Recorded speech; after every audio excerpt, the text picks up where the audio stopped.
ආයිබෝවන් කියලා ඔයගොල්ලෝ හැමදේම පිළිගන්නවා ලීසාස් කිචන් YouTube channel එකට.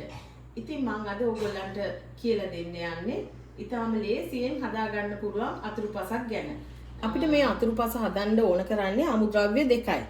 ඒ මොනවාද කියලා බලනවා නම් මුලින්ම පිරිසිදු හොඳ fresh milk එකක් අපිට ඕන කරනවා. fresh milk මිලිලීටර් 350ක් තමයි මෙතන තියෙන්නේ. ඊට පස්සේ මෝරි mix chocolate mousse mix එකෙන් ග්‍රෑම් 350ක පැකට් එකක් තමයි අපිට ඕන කරන්නේ.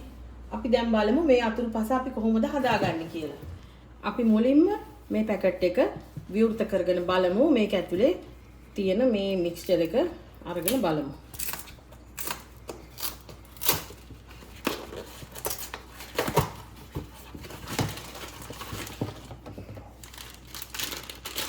මේ විදිහට තමයි ඒක අසුරනේ තියෙන්නේ. දැන් මේක කපලා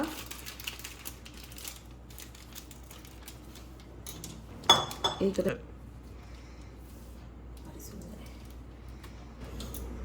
අපි මේක දැන් මේක සුදුසු භාජනයක් අරගෙන ඒ භාජනයට අපි මේ පවුඩර් එක දාගමු.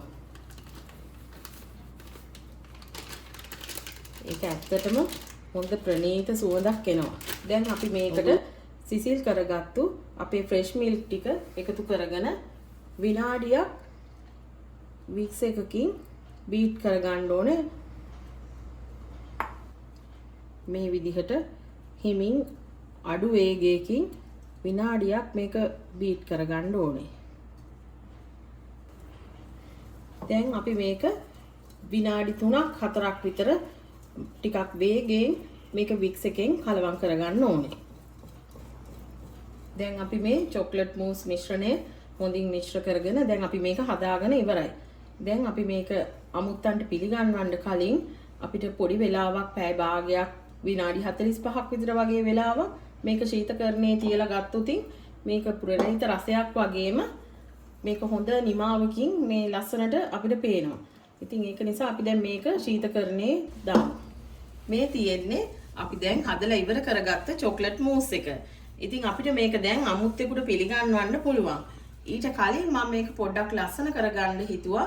මෙන්න මේ වගේ ස්ප්‍රින්කල්ස් ටිකක් උඩින් දාලා මේක ලස්සන කරගෙන අපිට පුළුවන් මේක අමුත්තන්ට පිළිගන්වන්න. අපේ චූටි දුවල පුතාලා එහෙම ගොඩක් ආස වෙයි මේ වගේ අතුරුපසක් හදලා දෙන්න පුළුවන් නම් අපිට. ඉතින් ඕගොල්ලෝ මේක බලලා මේ වගේ රස අතුරුපසක් හදලා මට ලයික් කරන්න, කමෙන්ට් කරන්න, ෂෙයා කරන්න, මාව සබ්ස්ක්‍රයිබ් කරන්න. මීළඟට අලුත් වීඩියෝ එකක් අරන් එනකම් ඕගොල්ලෝ හැමෝටම බයි.